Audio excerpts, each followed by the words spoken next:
दोस्तों, स्वागत है आपका अपने परिवार करियर अपडेट बाय इंजीनियर में। मैं हूं रंजन राज। उम्मीद करता हूं आपसे बेहतर होंगे, स्वस्थ होंगे और बेहतरीन तरीके से आप लोग अपनी तैयारी में जुटे होंगे।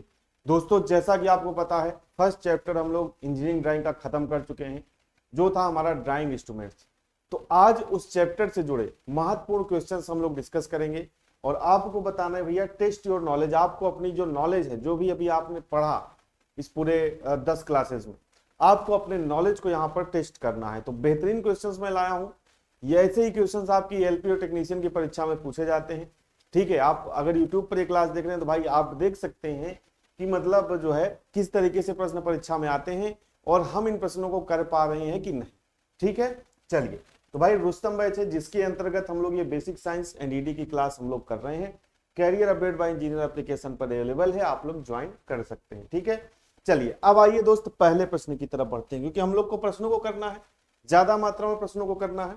तो इस वजह से जल्दी से अपने इस सेशन को शुरू करते हैं। ठीक है, टुनटुन हमारे साथ जुड़ चुके हैं, अजीत कुमार जुड़ चुके हैं, ढेर सारे भाई, ढेर सारे दोस्त हमारे साथ जुड़ चुके हैं। आप सभी भाइयों का, सभी दोस्तों का स्वागत है।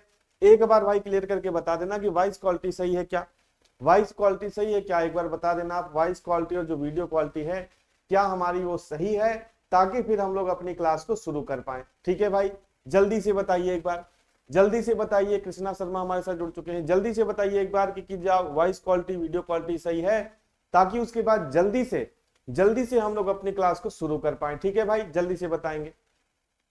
चलिए, तो पहले प्रश्न की तरफ बढ़ते हैं कि एक ड्राइंग शीट में दो समीपस्थ पार्श्वों के बीच का अनुपात क्या होता है, यानी कि टू एडजेसेंट साइड्स। मतलब भैया देखो, मैं मतलब तो दो यहाँ पे क्या कह रहा है कि दो पास वाली भुजा यहां पर आपसे कह रहा है। ठीक है, दो पास वाली भुजा, भाई ड्राइंग शीट मान के चलो ऐसी है, तो इसकी पास वाली भुजा क्या हुई, एक तो भैया लंबाई हो गई, एक चौड़ाई हो गई। तो इनके बीच जो अनुपात होता है, चौड़ाई और लंबाई का अनुपात, ठीक है चलिए, वाइस ओके, चलिए, चौड़ाई और लंबाई का जो अनुपात होता है वो क्या होता है मेरे भाई, वो होता है आपका 1:√2। यानी कि ऑप्शन नंबर ए आपका यहां पर क्या हो जाएगा, सही हो जाएगा। कोई दिक्कत, कोई समस्या, आप भी आंसर करते हुए चलेंगे। अगले प्रश्न की तरफ बढ़ते हैं कि A0 आकार के ड्राइंग शीट का क्षेत्रफल किसके निकट है। किसके निकट है भैया, ये आपको बताना है। यानी कि A0 जो शीट होती है, उसकी जो क्षेत्रफल होता है वो कितना होता है। तो आप क्या बताओगे, मीटर में है 0.25 मीटर स्क्वायर, 0.5, 0.75, या कहोगे 1 मीटर स्क्वायर। तो A0 जो सीट होता है दोस्त, ये क्या होता है, A0 सीट होता है सबसे बड़ा। कैसा होता है, सबसे बड़ा होता है। ठीक है, और क्या होता है, सबसे बड़ा। और इसमें क्या है भैया, इसका जो साइज है ये 1.0 मीटर स्क्वायर, यानी कि सिंपल भाषा में आप कहो तो 1 मीटर स्क्वायर होता है। कितना होता है, 1 मीटर स्क्वायर होता है। अगर मैं आपसे कहूं इसका साइज भैया एमएम में बता दीजिए, एमएम में कितना होगा, तो आप कहोगे 841 गुणते 1189। कितना होगा, 841 गुणते 1189। और ये किस में होता है भैया, ये आपका एमएम में होता है। किस में होता है, एमएम में होता है। ये चौड़ाई होती है और ये क्या होती है, लंबाई। ठीक है, चलिए अगले प्रश्न की तरफ बढ़ते हैं। अगला देखिए क्या है, निम्नलिखित में से त्रिमित आरेखण सीट का मानक कौन सा नहीं है। मैंने आपको बताया भाई कि सीट दो प्रकार की, एक होती है ट्रिम्ड और दूसरी होती है क्या, अनट्रिम्ड। ठीक है, एक हो गई ट्रिम्ड आपकी, दूसरी हो गई अनट्रिम्ड। इसमें पूछा है ट्रिमित, यानी कि ट्रिम्ड ड्राइंग सीट का जो साइज बताओ, इनमें से कौन सा नहीं होगा, कौन सा साइज इसमें से नहीं होगा ड्राइंग सीट का, ये आपको बताना है। तो भाई आपको पता है कि आपको बताया गया है कि पहले, सबसे पहली बात तो देखो कि हम कौन कौन सी सीट ड्राइंग में उपयोग करते हैं। तो आप कहोगे टोटल 6 लोग उपयोग करते हैं। कौन कौन सी, तो आप कहोगे A0, A1, A2, A3, A4 और A5। टोटल कितनी हो गई, 6। अब मैंने आपको इसका साइज भी निकालना बताया था, जैसे कि पिछला मैंने आपको बताया साइज कि भाई आपको ये वाला याद रखना है, 841 गुणते 1189। कौन सा याद रखना है, 841 गुणते 1189। अगर आप इसको याद रखते हो तो आगे कोई भी साइज आप क्या कर सकते हो, निकाल सकते हो। जैसे मुझे A0 का याद है 841 गुणते 1189। ठीक है, ये इसकी चौड़ाई है, ये इसकी चौड़ाई है, ये इसकी लंबाई है। तो आपको इसकी चौड़ाई को क्या कर देना है, अगले वाले की लंबाई बना देना है, ठीक है। और इसकी जो लंबाई है इसको आधा करके यहां पर इसकी चौड़ाई बना देना है। तो 1189 करोगे तो 1189 का आधा कितना हो जाएगा, 594.5। और मैंने आपसे क्या कहा था कि दशमलव के पहले वाला आपको लेना है। तो यहां पे क्या हो जाएगा, A1 का साइज हो जाएगा 594 गुणते 841। अब A2 का बनाना है तो इसकी चौड़ाई को क्या कर दो, इसकी लंबाई बना दो। तो ये 594 यहां पे आ जाएगा। और फिर इसकी जो लंबाई है, A1 की जो लंबाई है, इसको आधा करके इसको चौड़ाई बना दो। तो 841 का आधा करोगे तो कितना आएगा, 420.5। और मैंने आपसे कहा था दशमलव के पहले वाला लेना है। तो 0.5 के पहले क्या है, 420। तो आप यहाँ पे क्या कर दोगे, 420 गुणते 594। इसी तरीके से आपको आगे करना है, 420 गुणते, और यहाँ पे इसका आधा कर लो तो कितना हो जाएगा, 297।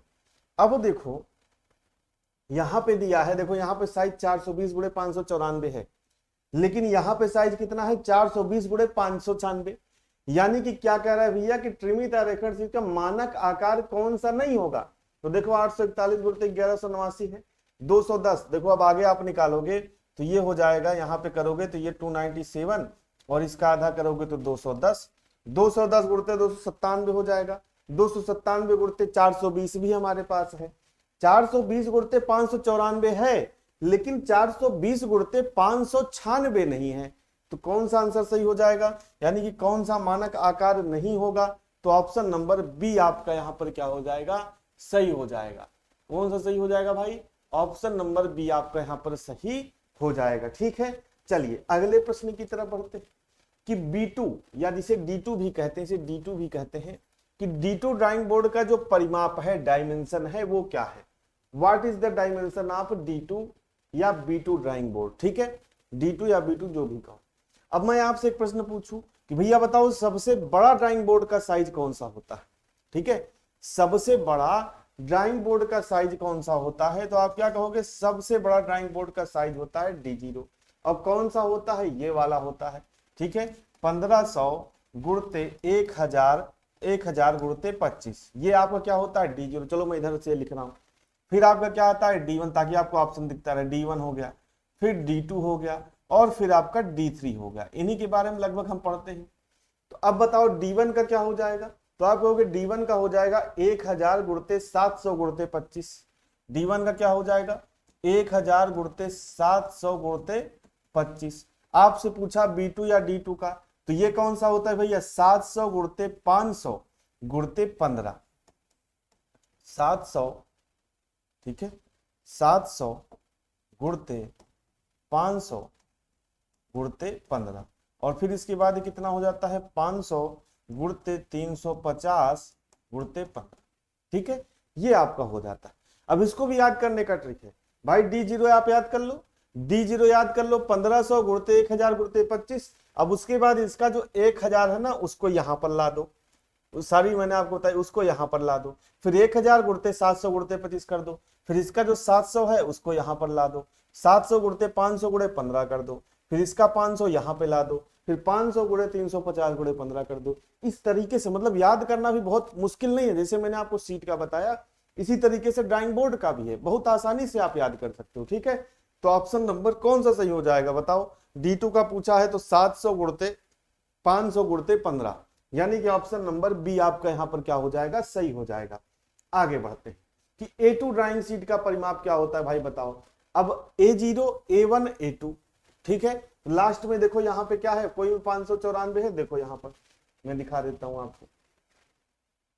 ठीक है, देखो आपसे पूछा है A2, तो देखो A2 में लास्ट में क्या था, 594, क्योंकि आपको मन में ही कैलकुलेशन करना है कि भाई 1189 आधा करके इधर लाए, फिर आधा करके फिर इसको इधर ले जाएंगे, समझ रहे हो ना। तो 594 गुणते 420, तो आपसे क्या कहा कि भैया A2 ड्राइंग बोर्ड का जो है परिमाप क्या होगा, तो 420 गुणते कितना होगा, 594, यानी कि ऑप्शन नंबर कौन सा सही हो जाएगा मेरे दोस्त, ऑप्शन नंबर ए आपका यहां पर सही हो जाएगा। चलिए अगले प्रश्न की तरफ बढ़ते हैं। ड्राइंग शीट की लंबाई व चौड़ाई। अब देखो किताबों में कहा रहता है लंबाई व चौड़ाई, लेकिन एक्चुअल में जो ये अनुपात होता है ये चौड़ाई एवं लंबाई का होता है। ठीक है, यहाँ पे देखो, क्योंकि अगर आप देखोगे लंबाई और चौड़ाई का अनुपात तो √2 होना चाहिए या √2:1 होना चाहिए, लेकिन वो ऑप्शन में है नहीं। यानी कि इसका कहने का मतलब कि किसका अनुपात पूछ रहा है, चौड़ाई एवं लंबाई का अनुपात पूछ रहा है। तो ये कितना हो जाएगा, ये हो जाएगा 1:√2। पहला प्रश्न भी अभी लगभग इसी तरीके का था, क्या हो जाएगा 1:√2 आपका हो जाएगा। ठीक है, चलिए अगले प्रश्न की तरफ बढ़ते हैं। अगला देखिए, किसी भी प्राकृतिक के निष्कोण वक्रों को बनाने आरेखण हेतु प्रयुक्त ड्राफ्टिंग उपकरण क्या है। देखो जैसे what is the drafting tool used for making drawing smooth curve. Smooth curve अगर आपको खींचना है, स्मूथ कर्व खींचना है, तो उसके लिए आप किसका प्रयोग करते हो। तो भाई मैंने आपको बताया था कि एक जो इंस्ट्रूमेंट होता है, देखो इस तरीके से जिसमें कटी रहती है, इस तरह की डिजाइन वगैरह बनी रहती है जिसमें, ठीक है। तो बताओ ये कौन सा था, ये कौन सा था, ठीक है, ये बताओ। इस तरीके का जो इंस्ट्रूमेंट आपने देखा था, ठीक है, इस तरीके से जिसमें डिजाइन बनी थी, ये कौन सा था बताओ। टेम्पलेट था क्या, टेम्पलेट तो नहीं। टेम्पलेट अलग अलग आकृतियों को, जैसे त्रिकोण बनाना हो आपको, आपको सर्कल बनाना हो, ठीक है, आपको कोई वृत्त बनाना हो, छोटी छोटी आकृतियां बनानी हो, तो उसके लिए था आपका टेम्पलेट। इरेजिंग शील्ड क्या था, इरेजिंग शील्ड ये था कि भाई आपको सिर्फ लिमिटेड चीजें मिटानी है, उस शील्ड को रख दो, उसके बाद इरेजर से जो लिमिटेड चीज मिटानी है उसको आप मिटा लो। इसके बाद मिनी ड्राफ्टर, तो भाई मिनी ड्राफ्टर तो सब काम करता है, लाइन खींचता है, किसी कोण पर लाइन खींचता है, वर्टिकल लाइन खींचता है, हॉरिजॉन्टल लाइन खींचता है। तो ये तो है नहीं। यहाँ पे क्या कहा है, स्मूथ कर्व अगर हमको बनाना है तो कौन सा इंस्ट्रूमेंट प्रयोग करोगे आप, कौन सा इंस्ट्रूमेंट प्रयोग करोगे, फ्रेंच कर्व का उपयोग करोगे। किसका उपयोग करोगे भाई, फ्रेंच कर्व का आप उपयोग करोगे। ठीक है, चलिए बिल्कुल सही है, टुनटुन का उत्तर, सभी का उत्तर लगभग सही है। चलिए अगले प्रश्न की तरफ बढ़ते हैं कि समांतर रेखाओं का आरेखण किसकी मदद से किया जाता है। समांतर रेखाएं मतलब भैया पैरेलल लाइंस, या इसको हम लोग क्या बोलते हैं, हॉरिजॉन्टल लाइंस। ठीक है, हॉरिजॉन्टल लाइंस या पैरेलल लाइंस का जो आरेखण है, निरूपण है, खींचते हैं हम लोग, वो कैसे खींचते हैं, किसकी मदद से खींचते हैं। तो आप क्या बताओगे, T²। बिल्कुल सही है भैया। तो अच्छा ये बताओ, क्या मिनी ड्राफ्टर से नहीं खींच सकते, बताओ, मिनी ड्राफ्टर से नहीं खींच सकते। जो हम लोग हॉरिजॉन्टल लाइन है मिनी ड्राफ्टर से भी खींच सकते हैं। अब देखो पेयर ऑफ T², अब नॉर्मली इसका प्रयोग, पेयर ऑफ T² का प्रयोग हॉरिजॉन्टल लाइन के लिए हम लोग नहीं करते हैं, क्योंकि ये काम हमने किसको दे रखा है, T² को। अब लेकिन भाई देखो ये भी सही है, T² तो भाई 100% है कि पैरेलल लाइन और हॉरिजॉन्टल लाइन खींचेगा, इसी तरीके से मिनी ड्राफ्टर भी आपका खींचेगा। अब बताओ, अब इसमें से दो ऑप्शन तो हो नहीं सकते, तो ऑल ऑफ दीज का ऑप्शन है, यानी कि खींच तो इससे भी सकते हैं, भले हम लोग इसका उपयोग नहीं करते हॉरिजॉन्टल लाइन खींचकर, या नहीं करना चाहिए, लेकिन खींच तो इससे भी सकते हैं। यानी कि कौन सा ऑप्शन सही होगा, कौन सा ऑप्शन सही होगा भैया, ऑप्शन नंबर डी आपका यहाँ पर क्या हो जाएगा, सही हो जाएगा। कौन सा ऑप्शन होगा, डी, यानी कि इन सभी का प्रयोग जो है हम लोग क्या कर सकते हैं, कर सकते हैं। ठीक है, चलिए अगले प्रश्न की तरफ बढ़ते हैं। देखो फिर वही है, B2 ड्राइंग बोर्ड का क्या परिमाप है, ये शायद प्रश्न हो चुका है पहले। ठीक है, प्रश्न हो चुका है भाई, क्या है देख लेते हैं एक बार। देखो ये है, B2 ड्राइंग बोर्ड का परिमाप क्या है, वही आपसे पूछा है। तो 715 गुणते 700 गुणते 500 गुणते 15। ठीक है, तो यहाँ पे क्या हो जाएगा बताओ, 700 गुणते 500 गुणते 15, यानी कि ऑप्शन नंबर बी आपका यहाँ पर क्या हो जाएगा, सही हो जाएगा। क्या हो जाएगा भाई, ऑप्शन नंबर बी आपका यहाँ पर सही हो जाएगा। ठीक है, सभी का उत्तर देखो सही आ रहा है दोस्त, लेकिन ज्यादा प्रश्न मैं सोच रहा हूँ करा दूं, ठीक है, क्योंकि डेली डेली प्रैक्टिस सेशन होगा नहीं, डेली डेली आपकी क्लास चलती है, तो इसलिए मैं सोच रहा हूँ कि आपको जल्दी जल्दी ज्यादा से ज्यादा प्रश्न करा दूं। अगले प्रश्न की तरफ बढ़ते हैं कि टाइटल ब्लॉक ड्राइंग शीट पर कहाँ बनाया जाता है भाई, बताइए बताइए। कल ही मैंने आपको पढ़ाया था कि जो टाइटल ब्लॉक है ये ड्राइंग शीट पर कहाँ बनाया जाता है, और प्रश्न आपसे ऐसे ही पूछेगा लोको पायलट और टेक्नीशियन की परीक्षा में। ऐसा नहीं प्रश्न कहीं बहुत उठा बैठा के पूछ लेगा इधर उधर से, नहीं, प्रश्न ऐसे ही पूछेगा। ठीक है, तो आप कहोगे नीचे बाईं तरफ, देखो जैसे कि मैंने एक बना दिया, ये बना दिया, मान चलो ये हमारी सीट है, और इसमें मैंने एक बना दिया भैया, क्या, इसमें मैंने एक बना दिया टाइटल ब्लॉक। तो टाइटल ब्लॉक आपने देखा होगा कहाँ बनता है भाई, यही तो बनता है, ऐसे ही तो बनता है मेरे दोस्त। बताओ तो ये कहाँ हुआ, ये कहाँ हुआ बताओ टाइटल ब्लॉक। तो आप कहोगे नीचे, नीचे हुआ और दाईं तरफ हुआ। कहां पर हुआ, नीचे हुआ और कहां पर हुआ, दाईं तरफ, यानी कि ऑप्शन नंबर डी आपका यहां पर क्या हो जाएगा, सही हो जाएगा। ठीक है, ऑप्शन नंबर डी आपका यहां पर क्या हो जाएगा, सही हो जाएगा, कि नीचे बनता है और किस तरफ बनता है भैया, दाईं तरफ बनता है, इस तरीके से। ठीक है, चलिए अगले प्रश्न की तरफ बढ़ते हैं। एक ड्राइंग शीट का परिष्कृत आकार ट्रिम्ड साइज किस लाइन द्वारा किया जाता है। भाई अब थोड़ा सा ध्यान से समझना, क्योंकि यहाँ पे ऑप्शन इस तरीके से दिए हैं कि आप कंफ्यूज हो गए। बॉर्डर लाइन, मार्जिन लाइन या फ्रेम। ठीक है, थोड़ा सा ध्यान से प्रश्न को पढ़ना कि एक ड्राइंग शीट का परिष्कृत आकार यानी कि ट्रिम्ड साइज किस लाइन द्वारा दिया जाता है। अच्छा ये बताओ, जब पूरी शीट हमारे पास रहती थी, ठीक है, तो हम लोग क्या करते थे, उसमें लाइन खींचते थे ना, कौन सी लाइन, मार्जिन लाइन, जिसको नॉर्मली हम लोग बॉर्डर लाइन भी कहते हैं। लेकिन अगर यहाँ पे देखोगे तो जो मार्जिन देते थे, मार्जिन से संबंध है, मार्जिन देते थे, उसके बाद हमको जो बीच में सीट मिलता था, मैं आपको यहाँ पे दिखाता भी हूँ। ठीक है, देखो इस तरीके से हमारा सीट होता था। ठीक है, तो हम क्या करते थे भैया बताओ, हम क्या करते थे, हम एक अलग तरीके से इसमें लाइनें खींच देते थे। देखो इधर से ज्यादा लेते थे इस तरीके से। ठीक है, बताओ इस तरीके से आप मार्जिन खींचते थे कि नहीं, कि भैया ये जो सीट है इस पर हमको काम करना है। जैसे देखो इधर से आप कितना लेते थे, 20 mm, कितना लेते थे भैया, 20 mm। इधर से 5 या 10 ले सकते हो, इधर से क्या ले सकते हो, 5 या 10 mm। ठीक है, और इधर से भी क्या ले सकते हो, 5 या 10 mm। ठीक है, तो मार्जिन इसको बोलते हैं। ठीक है, क्या बोलते हैं दोस्त, मार्जिन लाइंस बोलते हैं।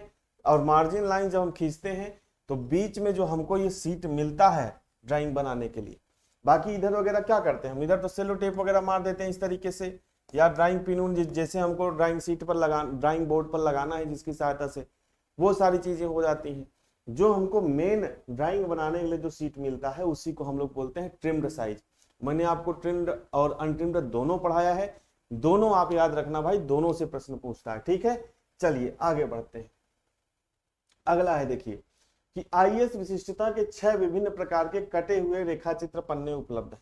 मतलब कुल मिला के भाई 6 प्रकार की ड्राइंग शीट उपलब्ध है। A4 शीट का जो साइज है ये आपसे पूछा है, बताओ दोस्त, A4 शीट का जो साइज है ये आपको बताना है, बताइए। ठीक है, अब मैं कई बार आपको बता चुका हूं, अभी मैंने क्लास के शुरू में ही बताया क्या होगा। तो क्या होगा भैया बताओ, क्या होगा इसमें से, तो आप कहोगे डी वाला हो जाएगा सर, 210 गुणते कितना हो जाएगा, 297। ठीक है, निकालने का तरीका मैंने आप बताया, आप निकाल सकते हो। ठीक है, उस तरीके से, जैसे याद ना हो तो उस तरीके से लिख के निकाल भी सकते हो, लेकिन आप कोशिश ये करो भाई कि आप याद करने का ज्यादा प्रयास करो, क्योंकि भाई CBT 2 का पेपर है। ठीक है, इसी के बेस पे आपका सिलेक्शन होगा, तो वहां पे जितना आप टाइम की बचत कर पाओगे वही टाइम आप मैथ और रीजनिंग में लगा पाओगे, समझ रहे हो ना। क्योंकि साइंस में और जो जीके जीएस आपका आना है, ये बेसिक साइंस नीडी है और जीके जीएस जो है, उसमें जितना आप समय सेव कर पाओगे वही समय आप मैथ और रीजनिंग में लगा पाओगे। ठीक है, तो इसको याद करने की कोशिश करो। तो यहाँ पे कौन सा ऑप्शन होगा, ऑप्शन नंबर डी। अगले प्रश्न की तरफ बढ़ते हैं। 2H पेंसिल किस काम में आती है बताओ। 2H पेंसिल, अब आप सबसे पहले बताओ कि भाई जो 2H पेंसिल है वो किस तरीके का पेंसिल है, बताइए। जो 2H पेंसिल है वो किस तरीके का पेंसिल है, किस तरीके का। तो आप कहोगे सर 2H जो पेंसिल है वो कैसा पेंसिल है, बताओ। 3 ग्रेड मैंने आपको बताए थे, हार्ड बताया था, ठीक है, मीडियम बताया था, और क्या बताया था, सॉफ्ट बताया था। ठीक है, हार्ड बताया था, मीडियम बताया था, सॉफ्ट बताया था। अब देखिए मैं अगर ग्रेड लिखूं यहाँ पर, तो कहां से शुरू होता था पेंसिल, 9H से। कहां से शुरू होता था भैया, 9H से। तो 9H हो गया, 8H हो गया, 7H हो गया, 6H हो गया, ठीक है, 5H, फिर उसके बाद 4H, फिर उसके बाद 3H, फिर उसके बाद 2H, फिर H, फिर उसके बाद क्या था भैया, F था। क्या था बताओ, F था कि HB था। ठीक है, H के बाद क्या था भाई, H के बाद क्या था, F था। F के बाद क्या था, HB था। HB के बाद क्या था, HB के बाद आपका था B। HB के बाद था आपका B, फिर B के बाद 2B, फिर इसके बाद 3B, फिर उसके बाद 4B, फिर उसके बाद 5B, फिर उसके बाद 6B, और फिर उसके बाद 7B। ठीक है, तो टोटल कितने पेंसिल हो गए, देखो गिनो, 1 2 3 4 5 6 7 8 9 10 11 12 13 14 15 16 17 18, यानी कि टोटल कितने टाइप के पेंसिल हम लोग मतलब पढ़ते हैं, 18 टाइप के। अब इसमें से इसको 3 भागों में बांटते हैं, एक हार्ड हो गया, एक मीडियम हो गया, और एक आपका सॉफ्ट हो गया। तो शुरू से ले लो भैया, शुरू से ले लो 6, 3 3 6 यानी कि 4s तक, तो ये कितना हो गया, ये आपका हार्ड हो गया। ठीक है, लास्ट से ले लो 6, 1 2 3 4 5 6, ये क्या हो गया, ये आपका हो गया सॉफ्ट। और जो बीच में बचा, जो बीच में बचा ये क्या हो गया, ये हो गया मीडियम। जो बीच में बचा ये क्या हो गया, ये हो गया आपका मीडियम। तो गिनो यहाँ पे, अब आपसे ये भी पूछ सकता है कि 2H किस ग्रेड का पेंसिल है, तो आप क्या कहोगे, मीडियम ग्रेड का।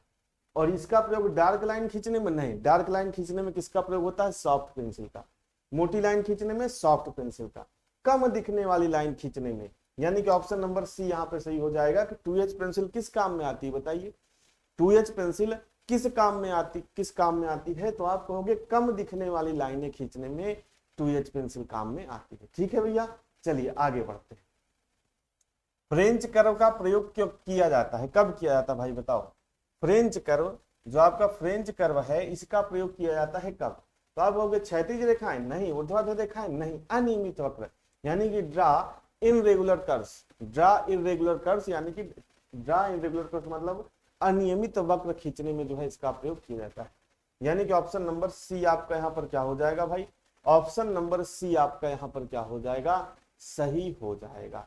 ठीक है, ऑप्शन नंबर क्या हो जाएगा, सही, ऑप्शन नंबर सी आपका यहाँ पर सही हो जाएगा। ठीक है, टुनटुन कृष्णा चंदन, ठीक है, सभी का उत्तर भाई सही है, सभी का उत्तर सही है। ठीक है, चलिए आगे बढ़ते हैं कि ड्राइंग पेपर क्षैतिज समांतर लाइन बनाने के लिए टी स्क्वायर का कौन सा भाग प्रयोग किया था। अब यहाँ पे ध्यान से समझना, ड्राइंग पेपर पर आपको कैसी लाइन बनानी, क्षैतिज। देखो भाई, जो इंग्लिश बाइलिंगुअल हमारी क्लास रहती है, इंग्लिश वाले बच्चे इधर ही पढ़ सकते हैं कि which part of the T square is used to draw horizontal parallel lines on drawing paper.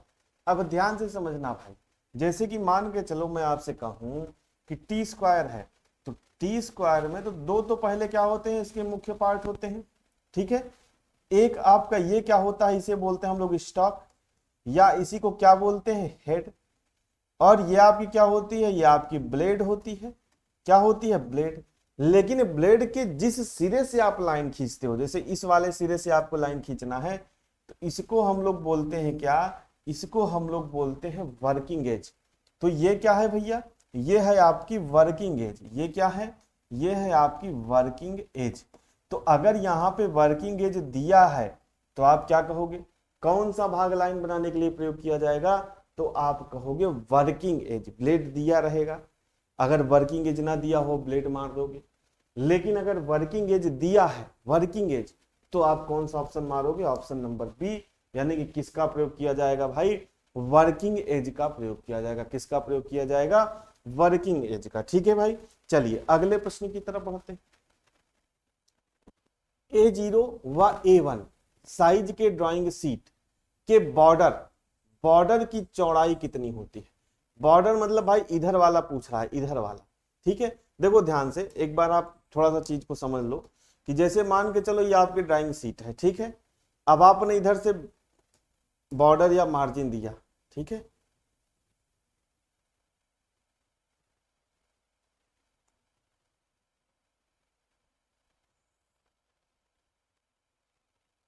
जैसे मान के चलो इस तरीके से दिया, देखो ये कहता है कि यहाँ पे देखो इसको बॉर्डर कहता है। ठीक है, यहाँ पे इसको जो है क्या कहता है, ये बॉर्डर कह देता है इसको। ठीक है, इसको क्या कह देता है भैया, बॉर्डर कह देता है।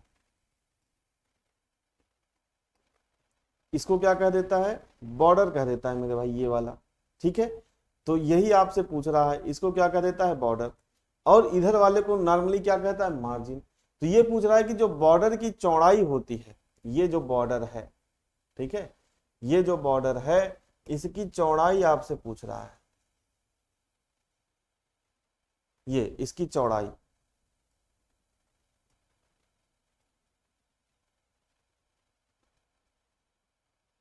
थोड़ा सा और आकर्षक बना देते हैं ड्राइंग को। ठीक है, चलिए ड्राइंग जब पढ़ ही रहे हैं थोड़ा आकर्षक तरीके से पढ़े। तो ये बताइए कि क्या है, कितनी चौड़ाई होती है इसकी। मैंने आपको कितनी चौड़ाई इसको बताई है, तो मैंने आपको बताया है कि भाई इसकी चौड़ाई जो होती है ये होती है 20 mm। कितनी होती है भैया, ये होती है आपकी 20 mm। ठीक है, तो ये इस तरीके से देखिए, एक दो प्रश्न जो आपको घुमाने वाले प्रश्न है वो भी यहाँ पे इस सेशन में कवर हो जाएंगे। ठीक है, चलिए आगे बढ़ते हैं अगले प्रश्न की तरफ। अगला है आपका निम्नलिखित में से कौन सा समूह सेट स्क्वायर में नहीं होता है? सेट स्क्वायर में, अब आपको पता है भाई कि सेट स्क्वायर में दो ही तो होते हैं, दो ही तो समूह होते हैं भाई। दो सेट स्क्वायर में क्या है, सेट स्क्वायर में दो ही सेट तो हमारे होते हैं। कौन कौन से? एक होता है भैया 45, 45 और 90 डिग्री, ये डिग्री में है सब। और एक होता है आपका 30, 60 और 90 डिग्री। तो इसमें देखो जो नहीं है, देखो 30, 60, 90, 45, 45, 90, 15, 76, 90, यानी कि यही हमारा सेट में नहीं होता। तो यही ऑप्शन हमारा क्या हो जाएगा, सही हो जाएगा। अगला प्रश्न सेट स्क्वायर से बनता है कि जो सेट स्क्वायर है ये क्या काम करता है भैया? सेट स्क्वायर क्या क्या काम करता है? तो आप कहोगे 15 के गुणज में क्या करता है, कोण बनाता है। क्या करता है? 15 के गुणज में, 15 के गुणज में क्या करता है, कोण बनाता है। ठीक है, ये भी इंपॉर्टेंट प्रश्न है। यानी कि इन multiple of 15, in multiple of 15 के गुणज में क्या करता है, कोण बनाता है। चलिए आगे बढ़ते हैं। अगला है पेंसिल की नोक में मुख्य संगठन कौन कौन से होते हैं, बताइए। पेंसिल की नोक मतलब, नोक मतलब उसको क्या कहेंगे, lead. What are the main components the tip of a pencil? Tip of a pencil, tip कहां से निकला भैया, पीछे जो उसके लीड है उसी से तो निकला। तो जो लीड है, लीड किसका बना होता है बताइए। मैंने आपको 3 मटेरियल बताए, कौन कौन से? पहला तो हो गया ग्रेफाइट, पहला तो क्या हो गया, ग्रेफाइट हो गया। ठीक है, दूसरा क्या हो गया भैया, दूसरा हो गया क्ले, और तीसरा क्या हो गया, काओलिन। तीसरा क्या हो गया भैया, काओलिन हो गया। तो काओलिन से ही क्या होता है भैया, काओलिन से ही आपकी जो पेंसिल की लीड है उसकी हार्डनेस डिसाइड होती है। इफ यानी कि यदि काओलिन क्या है, ज्यादा है, इफ काओलिन ज्यादा, तो जो लीड की हार्डनेस है वो क्या हो जाएगी, ज्यादा। लीड हार्डनेस क्या हो जाएगी, ज्यादा। ठीक है, तो यहां पर देखो काओलिन नहीं है, लेकिन आपको देखना है भाई कौन सा दो है। तो देखो ग्रेफाइट एवं क्ले है ना, लेड एवं ग्रेफाइट, क्ले एवं लेड नहीं होगा। तो ग्रेफाइट है, क्ले है, काओलिन भले नहीं दिया है। तो यहाँ पे ऑप्शन ए सही हो जाएगा कि पेंसिल की लीड में, नोक में क्या क्या मेन कॉन्स्टिट्यूएंट होते हैं, ग्रेफाइट एंड क्ले। साथ ही साथ आपको ध्यान रखना है काओलिन क्या है भैया, ये काओलिन है, काओलिन ये ओ है। ठीक है, काओलिन इन हिंदी में भी लिख लेना भाई, काओलिन। तो काओलिन पे ही पेंसिल का जो लीड है हमारा कितना हार्ड रहेगा या कितना मुलायम रहेगा उस पर डिपेंड करता है। ठीक है, चलिए अगले प्रश्न की तरफ बढ़ते हैं कि निम्नलिखित में से सबसे मुलायम ग्रेड की पेंसिल कौन सी है। ठीक है, अब देखो भाई यहाँ पे आपको 4 ऑप्शन दिए हैं, एक आपका एच दिया है, एक आपका एच बी दिया है, एक आपका 1B दिया है और एक आपका 2B दिया है। मैंने आपसे कहा था अगर आपसे पूछे कि सबसे मुलायम ग्रेड की पेंसिल यानी कि सबसे सॉफ्ट ग्रेड की पेंसिल कौन सी है, तो वो सबसे सॉफ्ट ग्रेड की पेंसिल होती है 7B। कौन सी होती है, 7B। लेकिन अब आपको इसमें 7B तो ही दिया ही नहीं, तो हम लोग क्रम में देखेंगे कि भाई 7B के बाद कौन सा है। तो आओ, मैंने अभी देखो यहाँ पे आपको लिखा था, मैंने आपको क्या बताया भाई, ये हार्ड है, ठीक है, ये आपका मीडियम है, ये सॉफ्ट है। देखो अब इधर जैसे जैसे आप बढ़ते जाओगे पेंसिल हमारा सॉफ्ट होता जाएगा। ठीक है, इधर जैसे जैसे आप बढ़ते जाओगे पेंसिल क्या होता जाएगा, सॉफ्ट होता जाएगा। और इधर जैसे जैसे आप बढ़ते जाओगे पेंसिल हमारा क्या होता जाएगा, हार्ड। ध्यान रखना इन सारी बातों को। इधर जैसे जैसे बढ़ोगे पेंसिल सॉफ्ट, इधर जैसे जैसे बढ़ोगे पेंसिल हार्ड। तो अब देखो सबसे सॉफ्ट तो ये है, लेकिन आपको ऑप्शन में कोई दिया ही नहीं। ऑप्शन में सबसे लास्ट में आगे दिया 2B। अगर इसके पहले कोई दिया रहता तो हम इस ऑप्शन को मान लेते, इसमें से मान के चलो 7B नहीं दिया तो हम देखेंगे 6B दिया है कि नहीं, 6B भी नहीं दिया। फिर हम देखेंगे 5B दिया है कि नहीं, फिर हम देखेंगे 4B दिया है कि नहीं, फिर हम देखेंगे 3B दिया है कि नहीं, फिर देखेंगे 2B दिया है कि नहीं। तो इसमें से मतलब जो भी रहेगा इधर वाला सबसे ज्यादा उसको हम मारेंगे। तो भाई इसमें से 3B तक कोई नहीं है। कौन सा है ऑप्शन में, देखो 2B दिया है, बाकी इधर आ जाएगा तो हार्ड हो जाएगा। ठीक है, मतलब मीडियम में चला जाएगा। तो यहाँ पे देखो क्या है, मुलायम ग्रेड, तो देखो 2B हमारे पास है, यानी कि यही ऑप्शन क्या हो जाएगा, सही हो जाएगा। देखो B की तरफ बढ़ोगे तो पेंसिल आपका सॉफ्ट होता जाएगा, उसका जो लीड है वो मोटा होता जाएगा। और अगर H की तरफ बढ़ोगे तो H मतलब हार्ड, पेंसिल आपका हार्ड होता जाएगा और उसका लीड जो है क्या होता जाएगा, वो पतला होता जाएगा। ठीक है, चलिए अगले प्रश्न की तरफ बढ़ते हैं। अगली सीट में देखो आपको क्या करना है भैया, मिलान करना है। क्या करना है, मिलान करना है इसमें आपको। ठीक है, यानी कि मैच करना है जो आपको इसमें से। ठीक है, तो सबसे पहले देखो अब बड़ी कंपास का उपयोग आप कहाँ पे करोगे बताओ? बड़ी कंपास का उपयोग आप कहाँ पे करते हो? तो आपको सर बड़े वृत्त खींचने में, यानी कि बड़ा सर्कल, लार्ज सर्कल खींचने में। तो यानी कि ए नंबर का क्या हो जाएगा भैया? 3 हो जाएगा। यहाँ पे कोई दिक्कत, कोई समस्या नहीं है भाई, ठीक है। यहाँ पे मैं आपसे कहूँ कोई दिक्कत समस्या, यानी कि बड़ी कंपास किस लिए प्रयोग की जाएगी? तो आप कहोगे इसलिए प्रयोग की जाएगी, बड़ी कंपास बड़े वृत्त खींचने के लिए प्रयोग की जाएगी, ठीक है। अगला है आपका बड़ा डिवाइडर। बड़ा डिवाइडर बताओ, बड़ा डिवाइडर बच्चा, यानी कि डिवाइडर किस लिए करते हो आप प्रयोग? तो आप कहोगे रेखाओं को विभाजित करने के लिए, रेखाओं को विभाजित करने के लिए। तो रेखा के विभाजन हेतु, यानी कि ऑप्शन नंबर ये आपका यहाँ पे हो जाएगा, ठीक है। इसके बाद देखो लीड केस। लीड केस होता है जिसमें आप पेंसिल की लीड रखते हो, क्योंकि जब हम लोग ड्राइंग बनाते थे देखो अलग से बड़ी कंपास और छोटी कंपास में लगाने के लिए लीड रखते थे ना। तो वो जो लीड केस है, लीड केस किस लिए होता है? तो आप कहोगे पेंसिल की लीड रखने हेतु, ठीक है। अब बच्चा रूलिंग पेन, तो रूलिंग पेन क्या हो गया भैया? रेखाओं को इंक करने हेतु। यानी कि इसमें से क्या हो गया? पहला का हो गया 3, यानी कि ए का 3, देखो यही वाला ऑप्शन सही है। ए का 3, बी का 4, सी का 1 और डी का क्या हो जाएगा? 2। यानी कि कौन सा ऑप्शन सही हो जाएगा? ऑप्शन नंबर आपका सही हो जाएगा बी। कौन सा सही हो जाएगा भाई? ऑप्शन नंबर बी आपका यहाँ पर क्या हो जाएगा? सही हो जाएगा, ठीक है। चलिए अगले प्रश्न की तरफ बढ़ते हैं। अगला देखो क्या है? भारतीय मानक ब्यूरो यानी कि बीआईएस के अनुसार ड्राइंग शीट के आकारों का उनके नाम से सही मिलान कीजिए। सही मिलान कीजिए भाई, सही मिलान कीजिए, आपको बताना है, सही मिलान करना है, ठीक है। तो सारी चीजें आप पढ़ चुके हो मेरे भाई, बताओ थियरी में आप सारी चीजें पढ़ चुके हो, ठीक है। बताओ इसमें से कोई ऐसी चीज है जो मैंने आपको ना पढ़ाई हो। तो यहाँ पे भी देखो क्या कर लोगे, तो यहाँ पे देखो क्या होगा भाई? A0 क्या होता है? 841 गुणित 1149, मैंने अभी आपको बताया। फिर उसके बाद A1 क्या हो जाएगा भैया? 1189 का आधा देखो 594 और 841 ट्रांसफर हो जाएगा। तो A1 आपका कौन सा हो जाएगा? A1 आपका ये हो जाएगा, ठीक है। फिर उसी तरीके से A3 आपसे कहा है, तो भैया A3 ये वाला हो जाएगा, A3 ये हो जाएगा और A4 क्या हो जाएगा? A4 आपका ये हो जाएगा, ठीक है। मतलब एक पहले का क्या हो जाएगा? D, दूसरे का क्या हो जाएगा? C, तीसरे का क्या हो जाएगा? B और चौथे का क्या हो जाएगा? A। यानी कि ऑप्शन नंबर कौन सा सही हो जाएगा? ऑप्शन नंबर बी आपका यहाँ पर क्या हो जाएगा भाई? सही हो जाएगा, ठीक है। बताओ अच्छा किसी तरह के प्रश्न को करने में आपको दिक्कत हो रही है थ्योरी पढ़ने के बाद? ठीक है, जो भी आपने मतलब मान के चलो एक चैप्टर हमने लोगों ने पढ़ा 8-10 घंटे में ड्राइंग इंस्ट्रूमेंट्स, बताओ क्या कोई दिक्कत हो रही है? एक आध प्रश्न की भाई छोड़ दो, एक आध प्रश्न की गारंटी कोई नहीं ले सकता भाई, वो बात अलग है। वो नए प्रश्न वो भी मैंने इसमें डाल रखे हैं ताकि वो अगर आपके थ्योरी में ना कवर हुए हो तो यहाँ से कवर हो जाए, ठीक है। बताओ इस तरह के प्रश्नों को करने में क्या आपको किसी दिक्कत का, किसी समस्या का सामना करना पड़ रहा है? आप कहोगे नहीं करना पड़ रहा है, ठीक है। चलिए आगे बढ़ते हैं। एक मानचित्र निर्माता ड्राफ्टर इनमें से किस अभियांत्रिक आरेखण के निर्माण में सहायता करता है? देखो जैसे ड्राफ्टर, यानी कि ड्राफ्टर मतलब किसकी बात कर रहा है भाई? ड्राफ्टर मतलब किसकी बात कर रहा है? मिनी ड्राफ्टर की बात कर रहा है, ठीक है। तो मिनी ड्राफ्टर देखो आपको पता है लाइनें खींचता है हॉरिजॉन्टल वर्टिकल किसी कोण पर, ठीक है। लेकिन क्या ये सर्कल बनाता है क्या भाई? सर्कल बनाता है क्या? स्मूथ कर्व, कॉन्सेंट्रिक कर्व नहीं बनाता। तो आप कहोगे कौन सा हो जाएगा? पैरेलल एंड परपेंडिकुलर लाइंस आपका खींचता है। जो मिनी ड्राफ्टर है वो क्या करता है? पैरेलल एवं परपेंडिकुलर लाइंस क्या करता है भाई? लाइंस खींचता है, ठीक है। चलिए आगे बढ़ते हैं अगले प्रश्न की तरफ। कि ड्राइंग शीट की लंबी छोर से छोटी छोर अथवा चौड़ाई से लंबाई का अनुपात, वही प्रश्न है। तो आप क्या कहोगे भैया? 1:√2। लंबा चौड़ाई का लंबाई से अनुपात क्या होगा? चौड़ाई का लंबाई से अनुपात क्या होगा भाई? तो वो यही होगा। इस सवाल हमको लगता है दूसरी बार या तीसरी बार आ रहा है।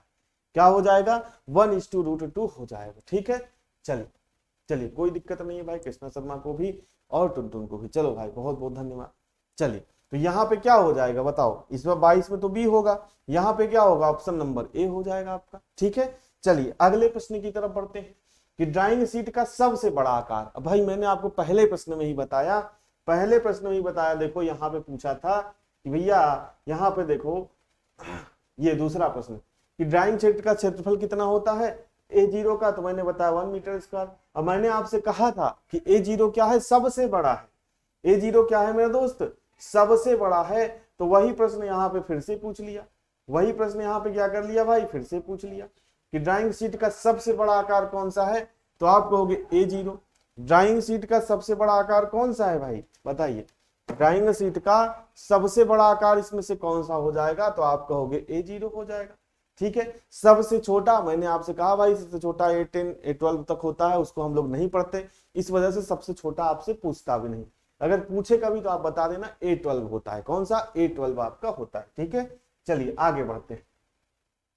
अगला प्रश्न है कि मध्यम ग्रेड की पेंसिल निम्नलिखित में से कौन सी नहीं है। मोस्ट इंपॉर्टेंट प्रश्न, जिसने बेसिक से सारी चीजें पढ़ी होंगी दोस्त वही इस प्रश्न को कर पाएगा।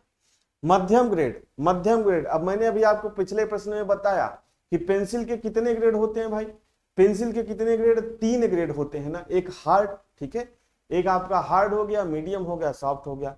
तो अब देखो भैया, जो मीडियम में आप देखोगे तो HB था, मीडियम में 2H भी था, मीडियम में HB था, लेकिन इसमें पूछा कौन सी मीडियम ग्रेड की पेंसिल नहीं है, तो आप कहोगे 9H। क्यों, क्योंकि ये हार्ड ग्रेड में था भाई। क्यों, क्योंकि हार्ड ग्रेड में था। आओ दिखाता हूं, दिखाता हूं, तुरंत दिखाता हूं भाई। ठीक है, ये देखो, देखो अब यहाँ पे ये हार्ड है ना, देखो हार्ड में है 9H, देखो यहाँ पर हार्ड में है 9H।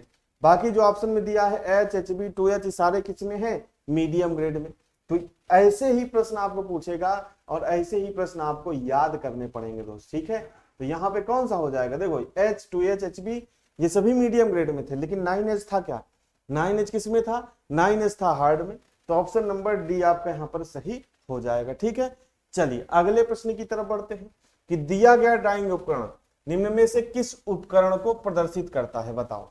अब अगर ऐसे इस तरीके से फिगर से आपसे प्रश्न पूछ लिया जाए कि बताओ ये क्या है, ठीक है, तो चांदा, मिनी ड्राफ्टर, ड्राफ्टिंग टेम्पलेट या स्केल।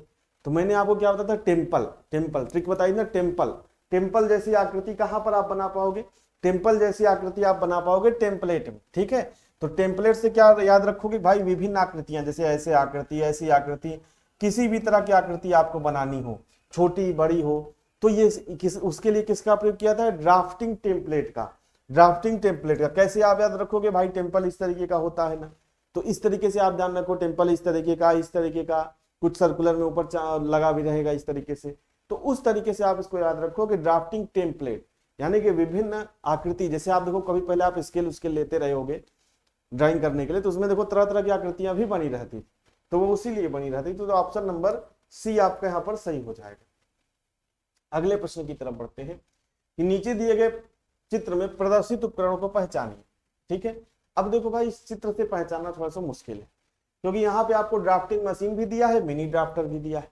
ठीक है, और ड्राफ्टिंग मशीन क्या था, मिनी ड्राफ्टर का ही बड़ा रूप था।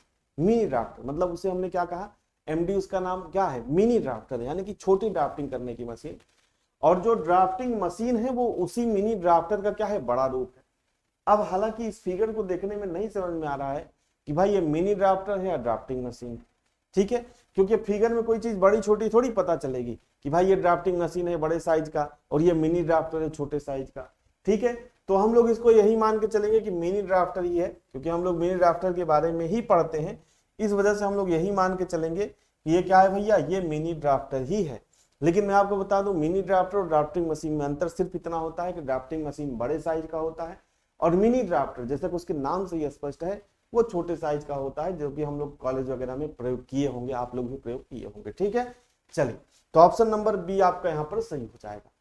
आगे बढ़ते हैं, देखो यहाँ पे सेट स्क्वायर से प्रश्न है, सारी चीजें मैंने आपको पढ़ाई हैं कि 2 सेट स्क्वायर के द्वारा कई कोण बना सकते हैं। दी गई आकृति में ए का मान क्या होगा, ये ए का मान पूछा है आपसे। जब दोनों सेट स्क्वायर द्वारा 45, 60 और 30 हो, जब दोनों सेट स्क्वायर क्या हो भैया, दोनों सेट स्क्वायर द्वारा 45 डिग्री, 60 डिग्री और 30 डिग्री होते हैं, मतलब समझो 45 का जो है सेट स्क्वायर है। अब देखो आपको देखने में लग रहा होगा कि भाई ये 45 वाला है, ठीक है, ये 45 है, तो ये देखो यहाँ पे 90 है, तो ये भी कितना होगा 45 होगा। ये 90 है तो ये कितना होगा, ये आपका 60 होगा, ये आपका कितना होगा 30 होगा। और 45 और 30 कितना हो गया बताओ, 45, 30, 75, और ये टोटल कितना होता है, टोटल एक सीधी लाइन कितनी होती है 180, तो 180 में 75 निकाल दो तो ए का मान कितना आ जाएगा 105 डिग्री। सारे एक एक कोण मैंने आपको दो सेट स्क्वायर से बना के दिखाया, उसका रीजन यही था ताकि आप परीक्षा में गलती भी ना करो और दूसरी चीज आप परीक्षा में समय भी ना लगाओ। कि आप इसी में जोड़ने गांठने में समय लगा दिया, आपको तुरंत पता है भाई ये 90 है तो ये 60 होगा, ये 30 होगा, ये 45 45 90 है, तुरंत इसको जोड़ा, इसको 180 में घटाया, काम खत्म। ठीक है, इसीलिए एक एक कोण में बना के आपको प्रॉपर दिखाया हूं कैसे बनता है। ठीक है, चलिए आगे बढ़ते हैं भाई, आगे बढ़ते हैं। नीचे दिए गए उपकरण का नाम बताइए। अब बताओ, अब इस उपकरण का नाम पूछा है भाई, जिसको आप कक्षा 2 से देखते आ रहे हो। कैसे देखते आ रहे हो? कक्षा 2 से आप इस उपकरण को देखते आ रहे हो। तो दिए गए उपकरण का नाम क्या है भैया? तो उपकरण का नाम है चांदा। उपकरण का नाम क्या है मेरे भाई? उपकरण का नाम है चांदा, यानी कि प्रोटेक्टर। क्या है भाई? प्रोटेक्टर। ठीक है, कोण बनाने में इसका उपयोग जो है किया जाता है। अगला है D0 नाप वाले। D0 नाम वाले ड्राइंग बोर्ड की जो माप है कितनी होगी? अभी आपने शुरू में बताया, तो भाई ये होगी 1500 गुणते 1000 गुणते 25। और D0 का जो साइज है क्या होता है भैया? सबसे बड़ा होता है। ठीक है, क्या होता है? सबसे बड़े साइज का ड्राइंग बोर्ड ये जो है होता है D0। जैसे A0 है सबसे बड़े आकार का ड्राइंग शीट है, वैसे D0 है सबसे बड़े आकार का क्या है? ड्राइंग बोर्ड है। इसी तरीके से T0 जो ट्राई स्क्वायर है 1500 mm लंबा होता है, वो सबसे बड़ा क्या है भैया? सबसे बड़ा साइज T स्क्वायर का है। मतलब जिसके आगे T0 लगा हो या A0 लगा हो या D0 लगा हो, मतलब समझो कि वो सबसे बड़े साइज का है। किसका है भाई? मतलब ये समझो कि वो सबसे बड़े साइज का है। ये बात आप ध्यान रखो। ठीक है, तो ऑप्शन नंबर कौन सा सही हो जाएगा? ऑप्शन नंबर आपका डी यहां पर सही हो जाएगा। ठीक है, चलिए आगे बढ़ते हैं। अब देखो फिर वही एक ड्राइंग बोर्ड उपलब्ध है, ड्राइंग बोर्ड के नाम सुन के सही साइज का मिलान कीजिए। तो इसको हम लोग जल्दी से कर देते हैं भाई, क्योंकि ऑलरेडी हम लोग इसको कर चुके हैं। तो D0 का क्या होगा बताओ? ये वाला हो जाएगा। प्रश्न आपसे ऐसे ही पूछेगा भाई। D1 क्या हो जाएगा? तो ये 1000 है तो ये 1000, D1 आपका ये हो जाएगा। ठीक है, इसी तरीके से D2 क्या हो जाएगा? सॉरी D2, हाँ D2 आपका ये हो जाएगा। और फिर D3 क्या हो जाएगा? तो D3 आपका ये हो जाएगा। ठीक है, D3 आपका कौन सा हो जाएगा? D3 आपका ये हो जाएगा। यहाँ पे भाई 350 कर लेना मेरे दोस्त। ठीक है, यहाँ पे कितना कर लेना? 500 गुणे 350 ये होता है, 350 गुणे 15। तो बताओ पहले का क्या हो गया? B। पहले का B देखो यही है, दूसरे का D, ठीक है ये वाला, तीसरे का A सही है, चौथे का C, यही वाला ऑप्शन सही है। यानी कि ऑप्शन नंबर C आपका यहाँ पर क्या हो जाएगा? सही हो जाएगा। ठीक है, चलिए आगे बढ़ते हैं। अगला है आपका टी स्क्वायर द्वारा निम्नलिखित में से कौन सी रेखाएं खींची नहीं जा सकती हैं? बताओ कौन सी रेखा टी स्क्वायर द्वारा नहीं खींची जा सकती है? बताओ। अब भाई सिंपल से समझो यार, टी स्क्वायर ऐसा रहता है। टी स्क्वायर कैसा रहता है बताओ? टी स्क्वायर अभी आपने देखा कि ऐसा रहेगा। पहले तो हमारा ऐसा रहेगा, इसका स्टॉक रहेगा, और फिर उसके बाद कैसा रहेगा भैया? फिर उसके बाद ऐसा रहेगा।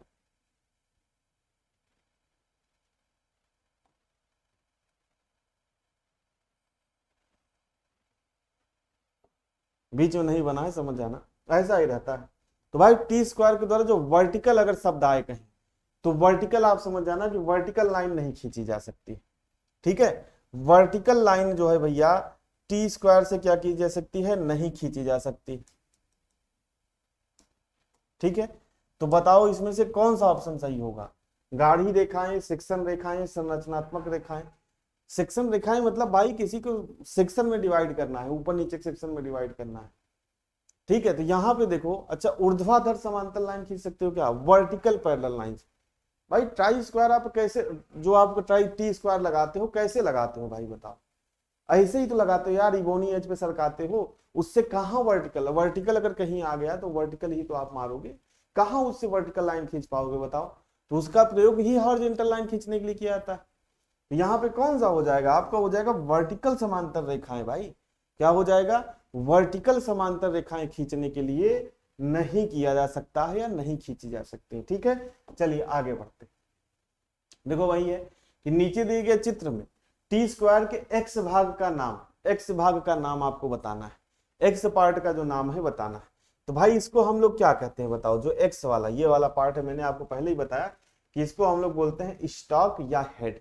क्या बोलते हैं? स्टॉक या हेड। तो ऑप्शन ये हो गया। दूसरा प्रश्न क्या बनता है? ये जो स्टॉक है और जो ये ब्लेड है, स्टॉक है या जो ब्लेड है, इसके बीच में जो कोण होता है वो कितना होता है? तो ये देखो आपका कोण भी यहाँ पे है 90 डिग्री होता है। कितना होता है? 90 डिग्री। चलिए अगले प्रश्न की तरफ बढ़ते हैं। अगला है, नीचे दिए गए चित्र में एक सेट स्क्वायर प्रदर्शित किया गया है, उस सेट स्क्वायर के कोण ए का मान क्या होगा, यानी कि ये वाला मान आपसे पूछा है। अब भाई सेट स्क्वायर को भूल जाओ, अगर आपने एक नॉर्मल बेसिक सा रूल पढ़ा है त्रिभुज का, तो आप उससे भी लगा सकते हो कि भैया त्रिभुज के तीनों कोणों का योग कितना होता है, 180 डिग्री।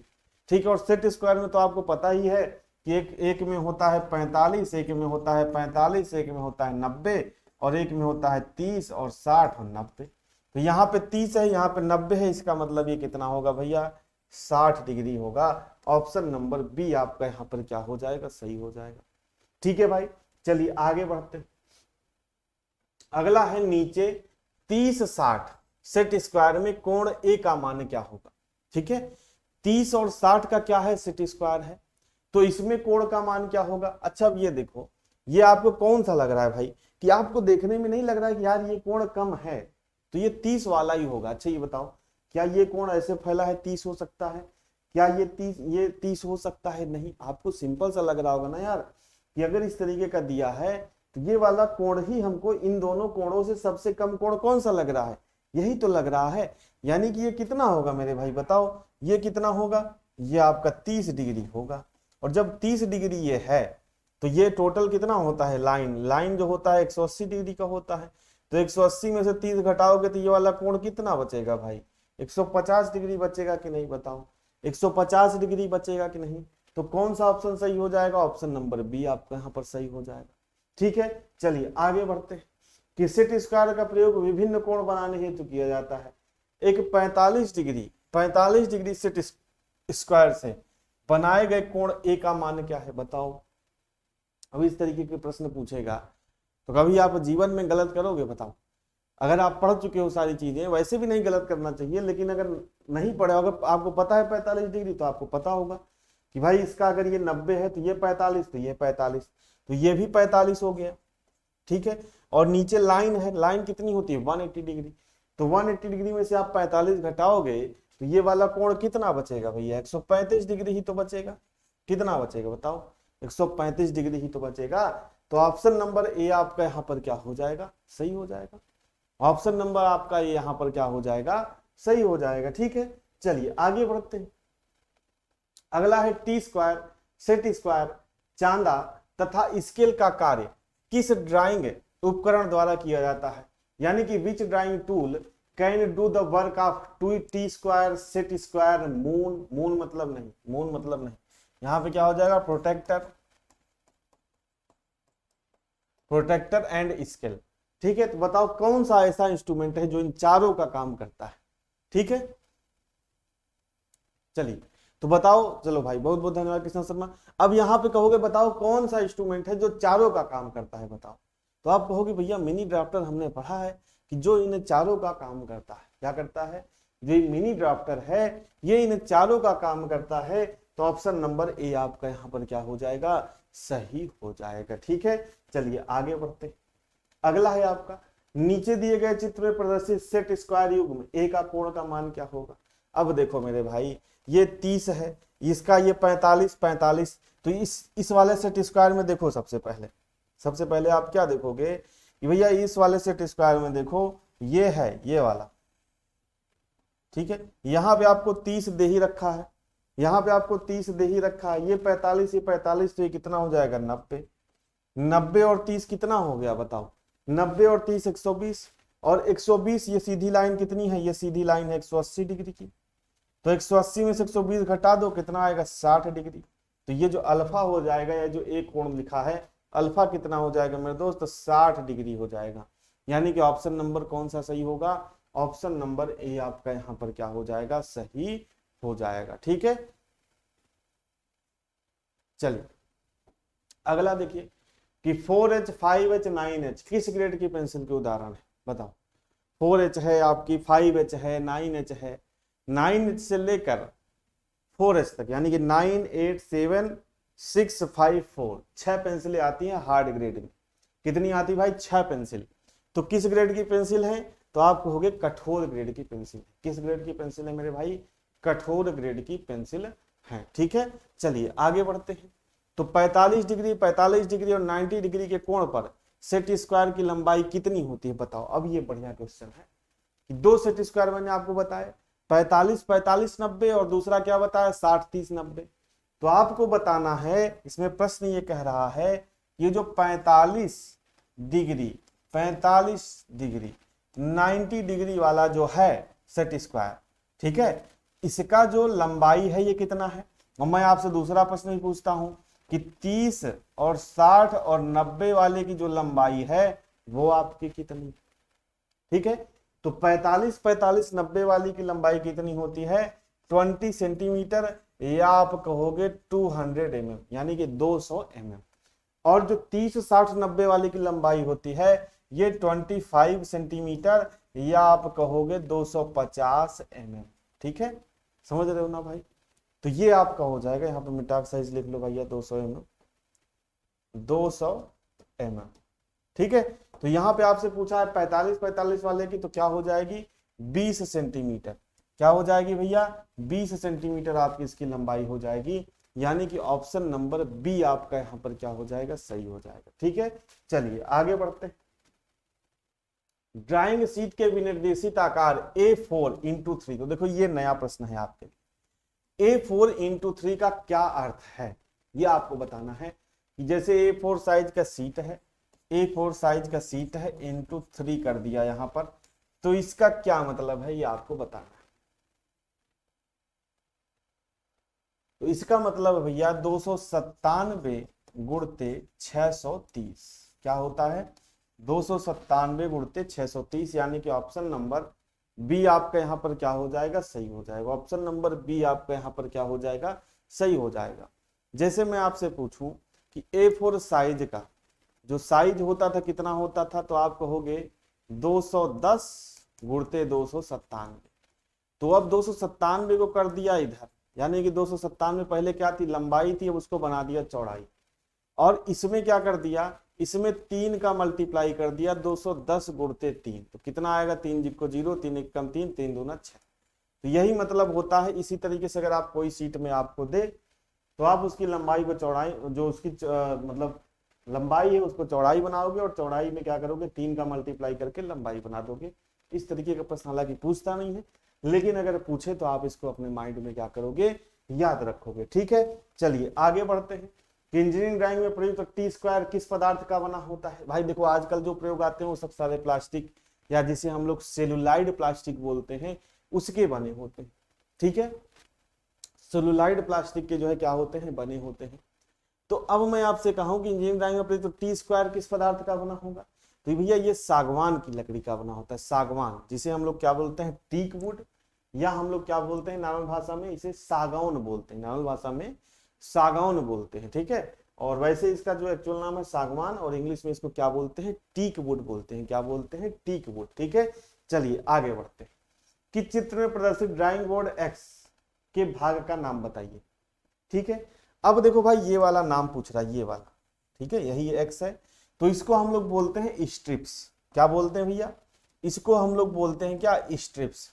और इसके ऊपर स्ट्रिप्स को सपोर्ट करने के लिए आपसे प्रश्न पूछता भी है कि स्ट्रिप को मुड़ने से बचाने के लिए, स्ट्रिप को सपोर्ट करने के लिए किसका प्रयोग किया जाता है, तो आप कहोगे बॉटम्स नहीं, ये बैटन्स है, ठीक है, ये वाला बैटन्स, ठीक है।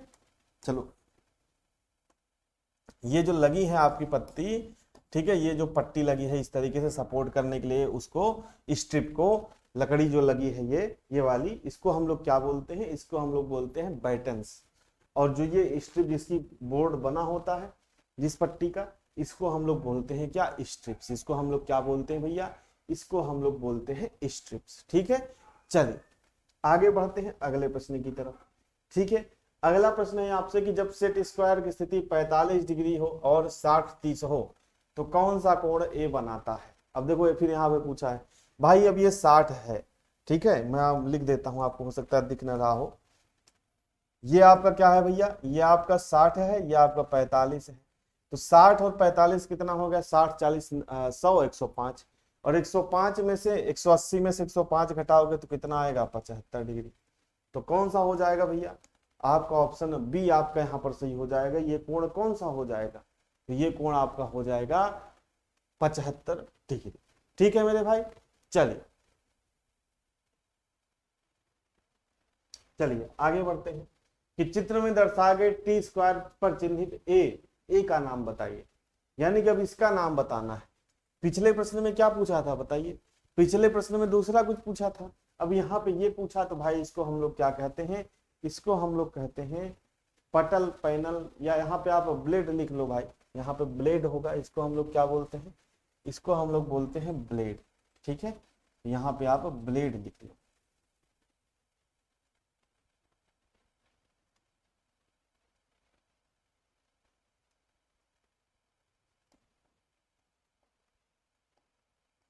ठीक है, तो चिन्हित भाग का क्या नाम है भाई? चिन्हित भाग का नाम है ब्लेड। ठीक है, चलिए आगे बढ़ते हैं कि ड्राइंग बोर्ड बनाने में कैसी लकड़ी प्रयोग करनी चाहिए बताइए। ड्राइंग बोर्ड बनाने में हमको कैसी लकड़ी प्रयोग करनी चाहिए? गांठ वाली लकड़ी? क्या नहीं भाई, ठोस लकड़ी नहीं। आपको कैसी लकड़ी प्रयोग करनी चाहिए? नर्म लकड़ी। या अगर आपसे पूछे ड्राइंग बोर्ड का मटेरियल बता दीजिए, तो आप क्या बताते हो? मैसोनाइट वुड। क्या होता है उसको? कौन सी वुड बोलते हैं? मैसोनाइट, मैसोनाइट वुड। और अगर ऐसे पूछे नर्म लकड़ी, तो आपको क्या बताना है? नर्म लकड़ी का बना होना चाहिए, बिना गांठ वाली लकड़ी का बना होना चाहिए। ये सारी चीजें आपको बतानी है। और अगर ऐसे पूछे मटेरियल में, तो आपको क्या बताना है? मैसोनाइट वुड का बना होता है। ठीक है, किसका बना होता है भाई? मैसोनाइट वुड का बना होता है। ठीक है, चलिए आगे बढ़ते हैं। तो भाई अब यहाँ पे क्वेश्चन खत्म हो गए। तो ये टोटल आप मान के चलो कि जितने हमारे सारे थे, जितने सारे प्रश्न थे, ये हम लोगों ने भैया क्या किए? डिस्कस किए पहले चैप्टर में। अब बताओ भाई, आपको कुछ इस चैप्टर से कोई दिक्कत, कोई समस्या तो हुई नहीं होगी? ठीक है, सबका कमेंट दिख रहा है मेरे भाई, किसी ऐसे बालक का कमेंट ना हो जिसका ना दिख रहा हो, सभी का कमेंट दिखता है। लेकिन अगर आप 50 सवाल हैं, अब आप लोग उत्तर दे रहे हो, अब मैं 50 सवाल में आपके नाम लेने लगूंगा अजीत कुमार भैया, तो वो फिर वही करता रह जाऊंगा ना। तो थोड़ा सा आप समझो कि आप जवाब दे रहे हो, मुझे लग रहा है हाँ आप अच्छा जवाब दे रहे हो, ठीक है, लेकिन मैं बार बार भाई नाम नहीं ले सकता ना सबका। ठीक है, चलिए, तो ये चीज आपको समझ में आ गई। तो भाई इसी के साथ चैप्टर 1 आपका खत्म होता है। अब दोस्त जो आपकी क्लास है, जो बच्चे यूट्यूब पे पढ़ रहे होंगे, देख रहे होंगे भाई, वो ज्वाइन कर सकते हैं। रुस्तम बैच है हमारा, बेसिक साइंस एंड ईडी के लिए। प्राइस आपका बहुत कम है, क्लासेस 23 जुलाई से ही शुरू हुई है, अभी आप बहुत ज्यादा पीछे नहीं है, तो आप ज्वाइन कर सकते हैं। ठीक है, अब देखो भाई, जो नेक्स्ट क्लास हमारी चलेगी दोस्तों, वो मंडे को चलेगी। ठीक है, नेक्स्ट क्लास हमारी जो नए चैप्टर हम लोग शुरू करेंगे, वो मंडे को शुरू करेंगे मेरे भाई। ठीक है, तो कल सैटरडे है, कल आपकी क्लास ऑफ रहेगी, और संडे को आपको वैसे ही छुट्टी रहती है। तो हमारी नेक्स्ट क्लास कब चलेगी? मंडे को चलेगी, यानी कि सोमवार को चलेगी। ठीक है भाई, कितने बजे? वही टाइमिंग 9 AM पर चलेगी। ठीक है भाई, तो ये चीज भाई आप लोग ध्यान रख लेना। चलिए, तो इसी के साथ आज की क्लास को भैया यहाँ पे खत्म करते हैं। क्लास से जुड़ने के लिए आप सभी भाइयों का, सभी दोस्तों का बहुत बहुत धन्यवाद करते हैं। सेशन अच्छा लगा हो दोस्त तो शेयर करिएगा, लाइक करिएगा, और चैनल को सब्सक्राइब भी करिएगा। ठीक है, चलिए, तो आज की क्लास में इतना ही। क्लास से जुड़ने के लिए सभी भाइयों का, सभी दोस्तों का बहुत बहुत धन्यवाद।